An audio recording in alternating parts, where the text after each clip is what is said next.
عملوها ولاد اللذين، عملوها وتأهلوا من المجموعات اللي فيها هولندا والاكوادور وقطر، وتأهلوا تاني. السنغال تفوز على الاكوادور 2-1 عشان تتأهل تاني مع هولندا لدور ال 16. بس قبل ما نخش يا شباب في التفاصيل في السريع كده، لسه عامل اشتراك، انزل اشتراك وفعل زر الجرس عشان يوصلك كل جديد. في السريع كده الاكوادور بدأت بال 4-3-3، السنغال بدأت بال 4-2-3-1 مع اليو سي سي. السنغال كانت بادئه الماتش هجمه وكانت بتلعب هاي بريس عالي جدا على قلوب دفاع منتخب الاكوادور، لدرجه ان هم ما كانوش عارفين حتى يبنوا هجمه، فكانوا بيضطروا ان هم يلعبوا كرات عرضيه كان بياخدها كلها لعيبه السنغال، والسكند بول كلها كانت بتاخدها لعيبه السنغال. عشان كده احنا حسينا بتفوق تام واستحواذ تام من لعيبه السنغال ومنتخب السنغال على منتخب الاكوادور الشوط الاول بالذات، عشان الهاي بريس اللي كانوا بيلعبوه كان عالي جدا لدرجه قلوب الدفاع وكان ممكن توصل لحارس المرمى. كان في كوره معروفه بتتلعب من قلوب دفاع منتخب السنغال للباك اليمين بتاع منتخب السنغال، وبعديها الباك اليمين يودي للجناح اللي كان بيروح للطرف ويدخل هو الباك لقلب الهجوم او لمنتصف الملعب عشان الباك يرمي اسيست او حاجه للمهاجم اللي اتعملت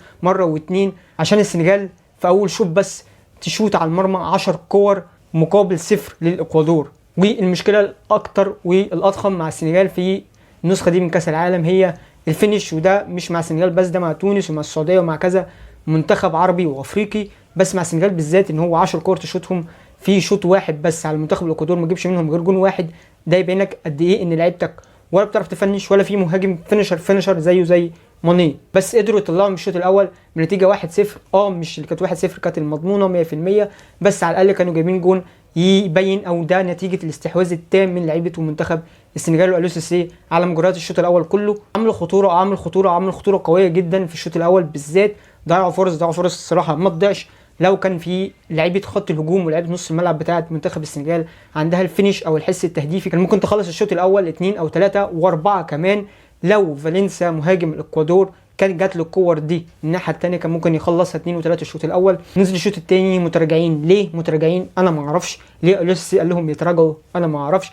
كانوا بادئين برده بس مش بالهاي بريس، لا كانوا بادئين بالميد بريس، ان هم كانوا بيضغطوا بس من نص الملعب. اول ما لعيبه الاكوادور توصل نص الملعب يبداوا يضغطوا، مش الضغط اللي هو القوي بتاع الشوط الاول، كان ضغط خفيف كده مش عارف ليه. كان ممكن لو كملوا على نفس النهج بتاع الشوط الاول زي ما قال احمد محمد ما بين الشوطين كان ممكن ان هم يقدروا يجيبوا 2 و3 و4 ويروحوا نفسهم خالص في الشوط الثاني. لعيبه الاكوادور منتخب الاكوادور ما لعبش ب 2 جنيه كوره اصلا، ما راحش غير بكورتين بس في الماتش، كوره عرضيه عشوائيه راحت وجت جون، وكوره تانية اللاعب في الستة استلم وعدل وكل حاجه وفي الاخر مندي صدها.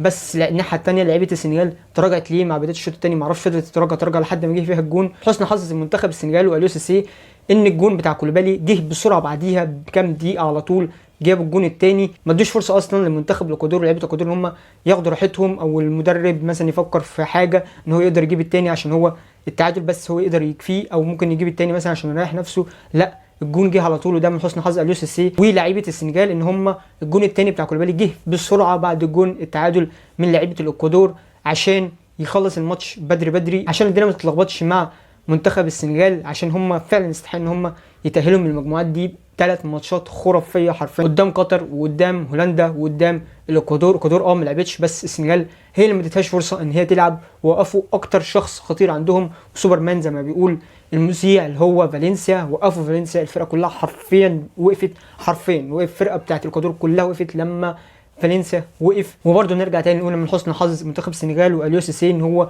الدنيا رجعت بسرعه وكولوبالي جاب الجون ال 2-1 بسرعه عشان ما ادوش فرصه لعيبه الاكوادور ان هم ياخدوا نفسهم وكده، وبدا لعيبه الاكوادور بلا هدف وبلا فايده ان هم يحاولوا على المرمى ملهاش اي لازمه، محاولات ملهاش اي لازمه. الاكوادور ما لعبتش كوره، بس اليو سي سي عرف يدير الماتش، كوتش حرفيا واقف عارف هو عايز يعمل ايه، هو فعلا واقف يعني عامل مرتب الماتش وعارف الدقيقه كذا اعمل كذا والدقيقه كذا والدنيا كلها ماشيه. اللي يعيبه بس الشوط الثاني ان هو بدا بتراجع اكتر من اللزوم مع لعيبه ومع منتخب زي الاكوادور كان باين عليه ان هو مش في المود بتاعه ومش في الفورمه بتاعه المنتخب الحقيقيه اللي كانت بانت قدام منتخب الهولندا بالذات. فده اللي يعيبه حاجه واحده، هي ده اللي يعيبه. مفتقد اهم لاعب عنده، بس اللعيبه والروح والاداء يبين ان هو ولا كأن ماني اصلا سنغالي ولا كأن كان موجود ولا كأن كان بيلعب معاهم قبل كده، بيلعبوا بدونه ومعاييره احسن وبيلعبوا بدونه احسن كمان. مع وجوده كان هيفرق بس من غيره برضو بيلعبوا كويس فشخ.